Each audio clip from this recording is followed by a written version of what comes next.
Howdy.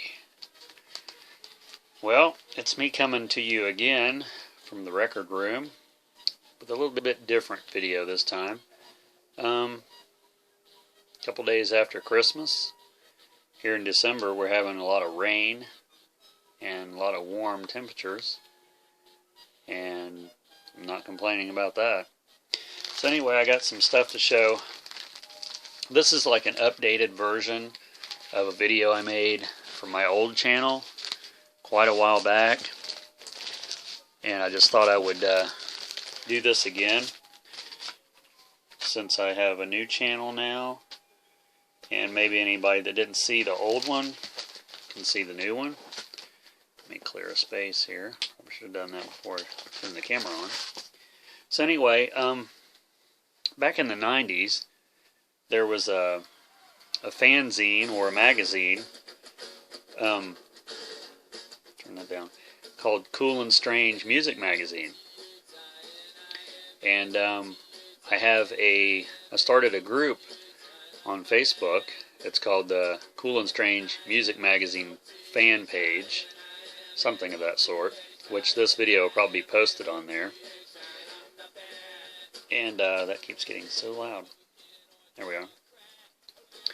And so basically I'm just going to show all the issues of Cool and Strange Music Magazine that I own. I didn't get them, I didn't subscribe at the very beginning. I wasn't aware of it. So I think my first issue was number 5.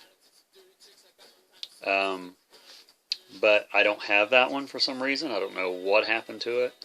So anyway, I'll start with issue number 6. And this one is Dr. Demento's on the cover there. And these magazines cover everything. They have Little Marcy, Wayne Newton in this episode or issue. And then we'll move on here to, that's 6. I think issue 7 was Les Baxter. I'm not positive, but issue 7's the one I'm missing. And then, of course, the first 5. And then this is Stan Freberg. This is on issue number 8. Also has Tiny Tim, Herb Alpert. So that's really cool. I just love these magazines. No, actually, this has Les Baxter. I think the one I'm missing has Enoch Light. I'll get that right eventually. This is issue number 9. And this has Bonzo Dog Band. This is the 2-year anniversary issue, so. And then number 10 is Esquivel. And the artwork for these is done by Wayno Illustration.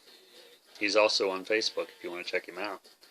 They have Beatle Cash-In Records on this one, and Jacques Perry interview in this one.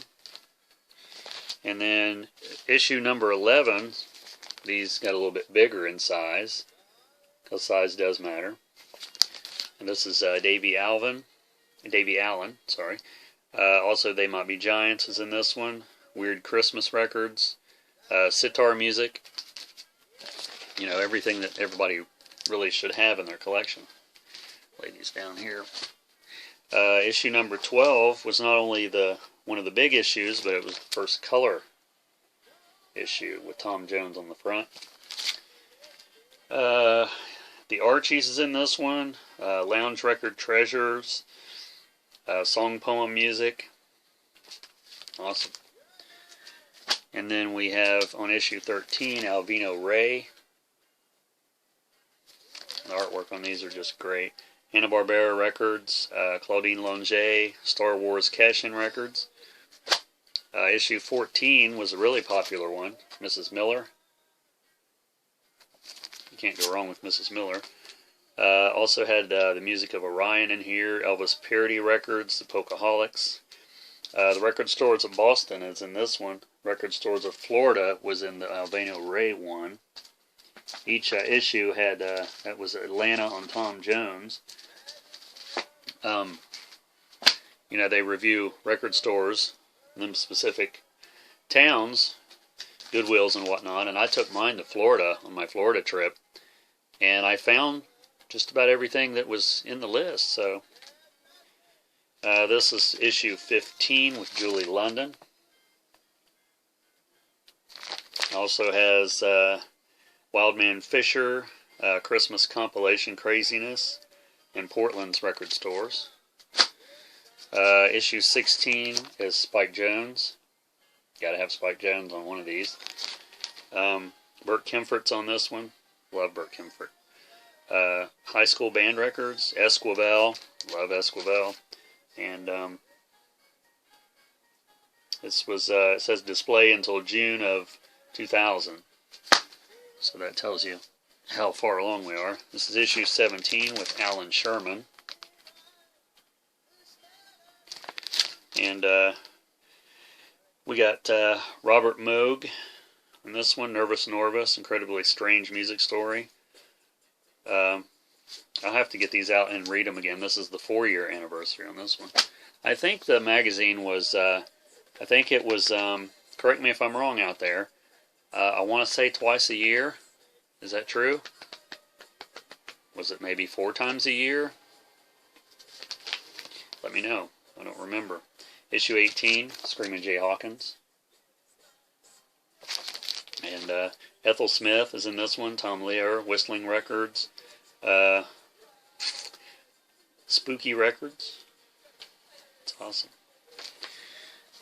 And then, of course, issue 19, you gotta have Weird Al. I mean, then we have Xavier Cugat, Vic Mizzy, Whipped Cream Girl, Soupy Sales, has Austin record stores in this one. Issue 20, Billy May, Superstar. And Sergio Mendes is in this one. Mickey Katz, San Francisco record stores. And on the back there's a ad for Wayno, the one that does the illustration in these magazines, if you'd like to check him out. Issue 21, Firesign Theater. I have a few of their records. The Three Sons is in this one. Chicago record stores. Pat Cooper. Issue 22, The Residents. If you're not familiar with The Residents, check them out. It's definitely avant-garde. We got the Sparks in this one, music of Russ Meyer Films, and Cleveland record stores. Something I've been wanting to do is go to some Cleveland record stores. Issue 23, it's Mel Blanc. Of course, the voice of Bugs Bunny and other Warner Brothers. Angela Faye Tillett is in this one. Thurl Ravenscroft, which is the guy that sings the original version of You're a Mean One, Mr. Grinch. Jackie Gleason's in this. Mad Magazine records. Issue 24 is Wendy Carlos. It was originally Walter Carlos. And Eartha Kitt's in this one. Gene Shepard, Frank Sinatra Jr., Rusty Warren. Some great stuff right there. It's a Moog-tastic issue. Issue 25 is Gene Jacques Perry, which Dana Countryman is the editor, was the editor of this magazine, and he's done some albums with him, and you got to check those out. They're really good. This has Puffy Emmy Yumi in here, Russ Garcia, Arthur Lyman, Mort Garson. I mean, that's some awesome stuff right there. And then this issue 26 is Burt Bacharach. You see a lot of Burt Bacharach records out there. They're all good. Daniel Johnston in this one, Perez Prado, The Bran Flakes, Annette Funicello. It says display until September of 2002. And then issue 27 is Les Paul. And you got Shuby Taylor, Budget Records, Monster Records, Fake Middle East Records, and Science Fiction soundtracks. Display until 2003, it says. And the last issue I got, which I think was the actual last issue before the magazine folded, unfortunately. Issue 28, Rudy Ray Moore. And this has Josie and the Pussycats, Cigar Box Planetarium, Patty Page, Pete Ruglio, National Lampoon Records. And this one says display until June of '03. So I'm assuming in '03 was the last year of this. When I got that magazine, I would read it cover to cover, and I would go back and read it again. And, you know, I found a lot of bands, a lot of music, a lot of artists that I wasn't aware of by reading, you know, reading about them and who they were influenced by and stuff. If you can find any of those, I recommend you get them. You can go to Dana Countryman's website.com, danacountryman.com. I think he might have some for sale on there. I'm not positive. I know he did it one time. I know a lot of them have sold out. Issue number 1, of course, but I'm sure a lot of the other ones have sold out by now.